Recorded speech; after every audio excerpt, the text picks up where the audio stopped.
Put in your mouth. Welcome to the MasterMind Library. I am. They call me Ferdinand, the bringer of balance, leader of many disciplines, and your host of the MasterMind Library, the home of the MasterMind Book Club. And as you can see, we got our co-host here, Trigger. He's eating some grapes and having a good time. As y'all can see, he gets very quiet when it's time to eat grapes and watermelon. And put it in your mouth. If you want to eat the rest of these grapes, you're not pulling the skin off. Go ahead. All right, so we made it to episode 84, and we are in the NeverEnding Story. We're in chapter 11 today. So let's go ahead and move on to where we need to be in the book. Let's say 45. Let's try that. Chapter 11. It might be a little far away.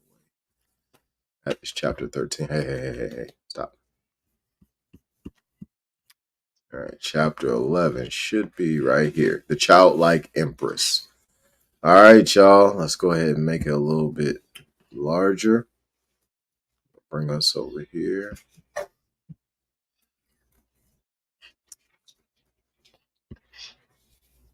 Okay. There we go. The Childlike Empress. Knitting his brow, powerless to utter a single word, Atreyu stood gazing at the childlike empress. He had no idea how to begin or what to do. He had often tried to imagine this moment. He had prepared words and phrases, but they had all gone out of his head. At length, she smiled at him. Her voice, when she spoke, was as soft as the voice of a bird singing in his sleep. You have returned from the great quest, Atreyu. Atreyu hung his head. Yes, he managed to say. After a short silence, she went on. Your lovely cloak has turned gray. Your hair is gray, and your skin is like stone. But all that will be as it was, or better. You'll see. Atreyu felt as if a band had tightened around his throat. All he could do was nod his head. Then he heard the sweet, soft voice saying, You have carried out your mission. Were those words meant as a question?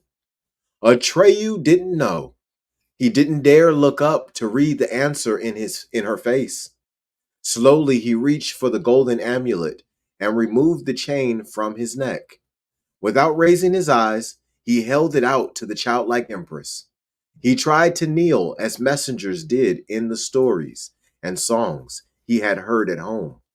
But his wounded leg refused to do his bidding. He fell at the childlike empress's feet, and there he lay with his face to the floor. She bent forward, picked up Auron, and let the chain glide through her fingers. You have done well, she said, and I am pleased with you. No, cried Atreyu almost savagely. It was all in vain. There's no hope. A long silence followed. Atreyu buried his face in the crook of his elbows, and his whole body trembled. How would she react? With a cry of despair, a moan, words of bitter reproach, or even anger. Atreyu couldn't have said what he expected. Certainly not what he heard. Laughter. A soft, contented laugh. Atreyu's thoughts were in a whirl. For a moment he thought she had gone mad. But that was not the laughter of madness. Then he heard her say, But you brought him with you. Atreyu looked up. Who? Our Savior. He looked into her eyes and found only serenity. She smiled again. Golden-eyed commander of wishes, he stammered. Now, for the first time, using the official words of address that Falcor had recommended. No, really, I don't understand. I can see that by the look on your face, she said. But whether you understand or not, you've done it. And that's what counts, isn't it? Atreyu said nothing. He couldn't even think of a question to ask. He stood there open-mouthed, staring at the childlike empress. I saw him, she went on, and he saw me. When? Atreyu asked. Just as you came in. You brought him with you. Involuntarily, Atreyu looked around. Then where is he? I don't see anyone but you and me. Oh, the world is full of things you don't see. You can believe me. He isn't in our world yet. But our worlds have come close enough together for us to see each other. For a twinkling, the thin wall between us became transparent. He will be with us soon, and then he will call me by the new name that he alone can give me. Then I shall be well, and so will Fantasia. As the childlike empress was speaking, Atreyu raised himself with difficulty. He looked up to her as she lay on her bed of cushions. His voice was husky when he asked, Then you've known my message all along. What Morla the Aged One told me in the swamps of sadness, what the mysterious voice of Lala in the Southern Oracle revealed to me. You knew it all. Yes, she said. I knew it before I sent you on the great quest. Atreyu gulped. Why? He finally managed to ask. Why did you send me then? What did you expect me to do? Exactly what you did, she replied. What I did, Atreyu repeated slowly. His forehead clouded over. In that case, he said angrily, it was all unnecessary. There was no need of sending me on the great quest. I've heard that your decisions are often mysterious. That may be. But after all, I've been through. But after all I've been through, I hate to think that you were just having a joke at my expense. The childlike empress's eyes grew grave. I was not having a joke at your expense, Atreyu, she said. I am well aware of what I owe you. All your sufferings were necessary. I sent you on the great quest, not for the sake of the message you would bring me, but because that was the only way of calling our Savior. He took part in everything you did, and he has come along. He has come all that long way with you. You heard his cry of fear when you were talking with Agrammel besides the deep chasm, and you saw him when you stood facing the magic mirror gate.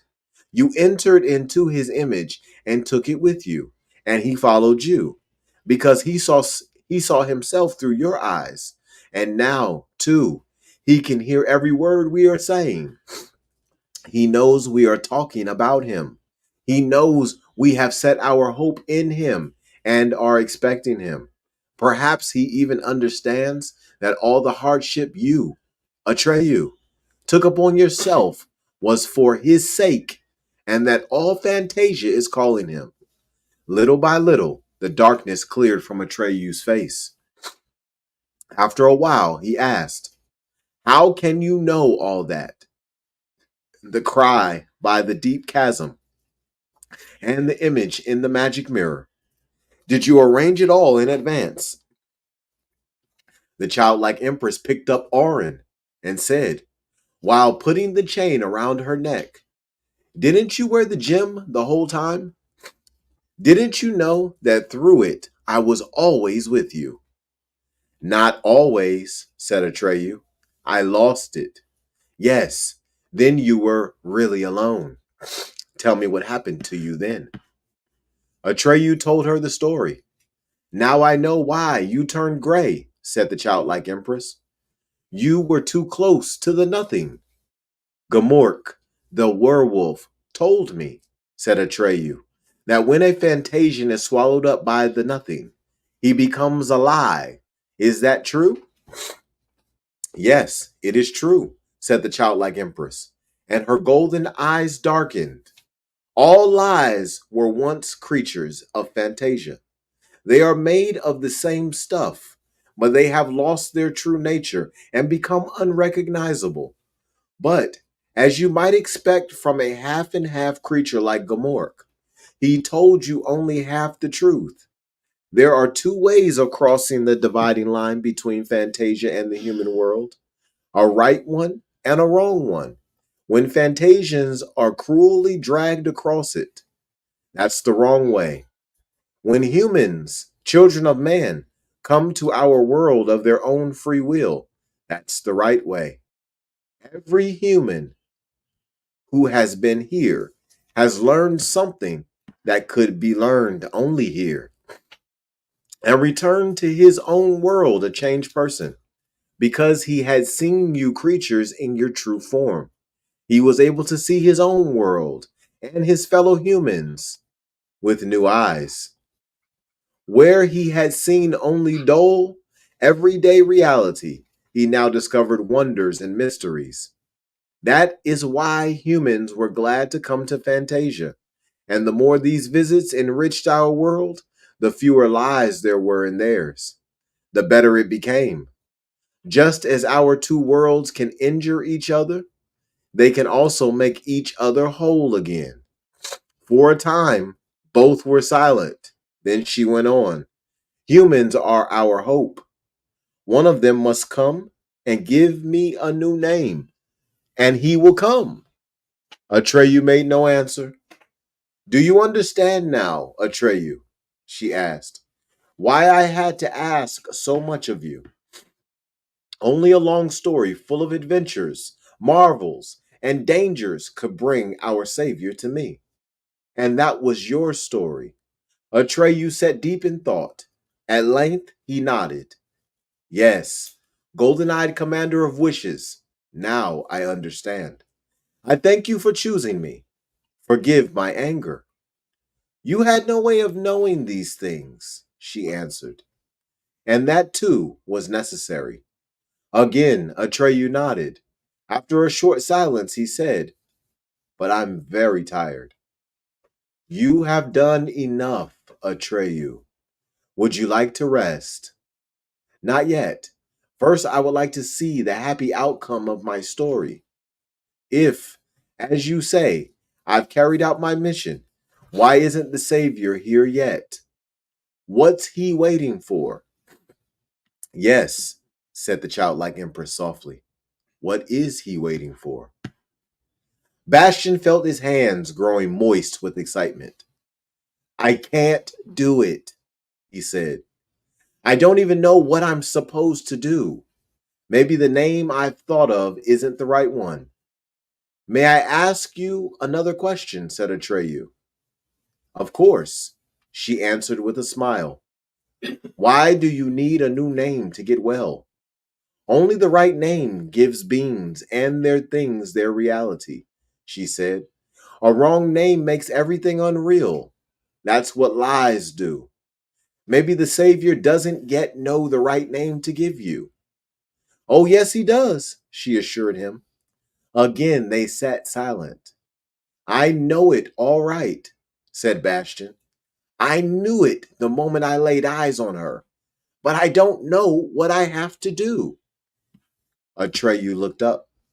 Maybe he wants to come and doesn't know how to go about it. All he has to do, said the childlike empress, is to call me by my new name, which he alone knows, nothing more. Bastian's heart pounded. Should he try? What if he didn't succeed? What if he was wrong? What if they were what if they weren't talking about him, but about some entirely different savior? How could he be sure they really meant him? Move your book.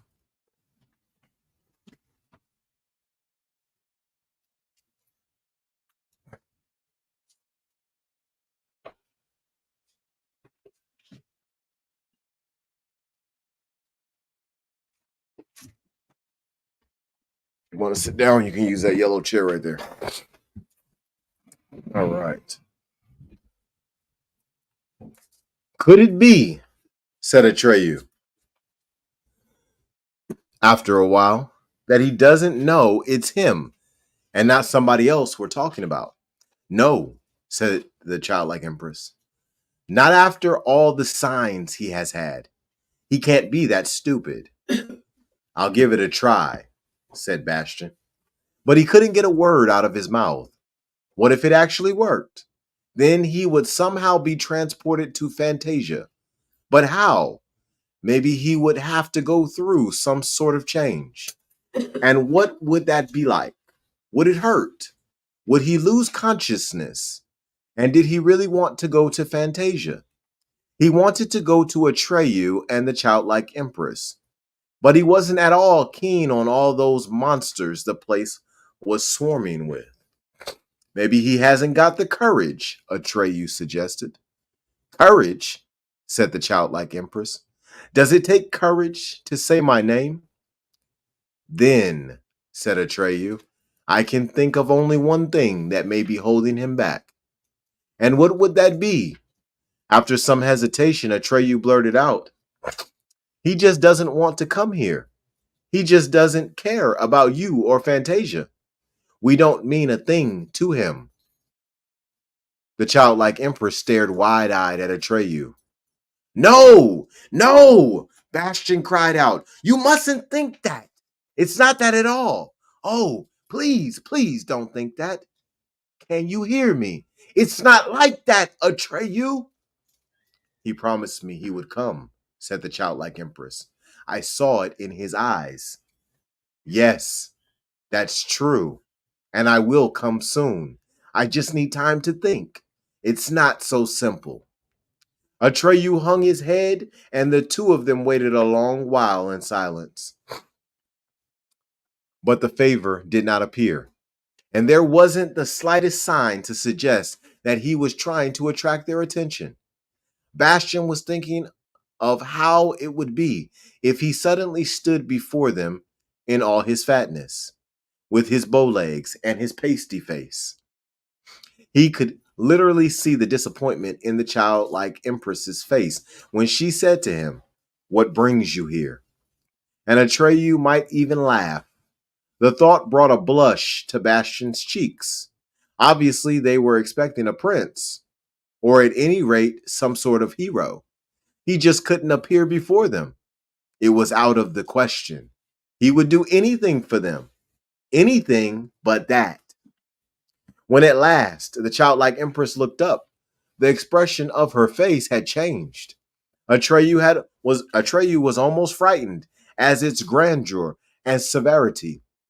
He knew where he had once seen that expression, in the Sphinxes. There is one more thing I can do, she said, but I don't like it, and I wish he wouldn't make me. What is that? Atreyu asked in a whisper. Whether he knows it or not, he is already part of the never-ending story. He can no longer back out of it. He made me a promise, and he has to keep it. But by myself, I can't make him. Who in all Fantasia, Atreyu asked, can do what you cannot? Only one person, she replied, if he wants to. The old man of Wandering Mountain. Atreyu looked at the childlike empress in amazement. The old man of Wandering Mountain, he repeated, stressing every word. You mean he exists? Did you doubt it? The old folk in our tent camps tell the children about him when they're naughty. They say he writes everything down in a book, whatever you do or fail to do. And there it stays in the form of a beautiful or an ugly story. When I was little, I believed it. But then I decided it was only an old wives' tale to frighten children. You can never tell about old wives' tales, she said with a smile. Then you know him, Atreyu asked. You've seen him. She shook her head. Set that book right there. Set that book right there. Set the book right there. Sit down.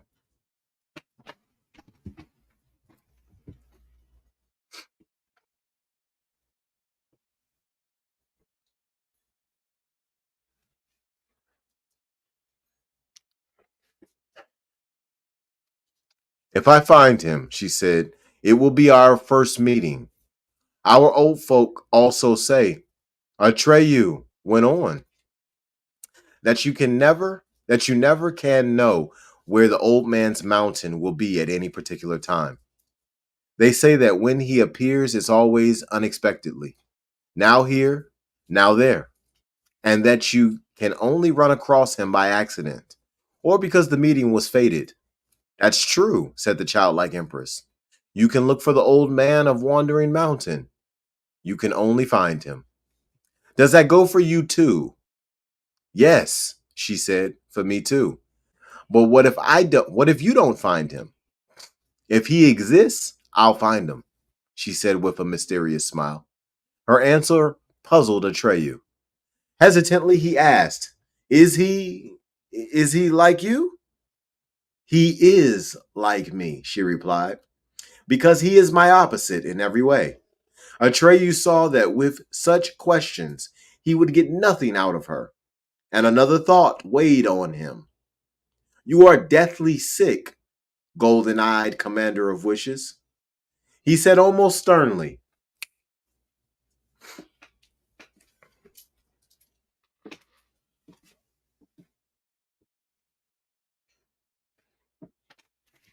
He said almost sternly, you won't go far by yourself. All your servants and courtiers seem to have abandoned you. Falcor and I would be glad to take you wherever you wish, but frankly, I don't know if Falcor has the strength. And my foot, well, you've seen that it won't carry me. Thank you, Atreyu, she said. Thank you for your brave and loyal offer. But I'm not planning to take you with me. To find the old man of Wandering Mountain, one must be alone. And even now, Falcor is not where you left him. He has been moved to a place where his wounds will be healed and his strength renewed. And you too, Atreyu, will soon be in that same place. Her fingers played with Auron. What place is that? There's no need for you to know that now. You will be moved in your sleep, and one day you will know where you are. But how can I sleep? Cried Atreyu, so shaken that he lost his sense of tact. How can I sleep when I know you may die any minute? The childlike empress laughed slowly. I'm not quite as forsaken as you think. I've already told you that there are some things you can't hope to understand. I have seen I have my 7 powers, which belong to me, as your memory or courage or thoughts belong to you.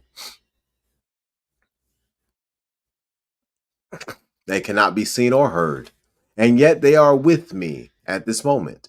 I shall leave 3 of them with you, and Falcor to look after you, and I shall take the other 4 with me as my escort.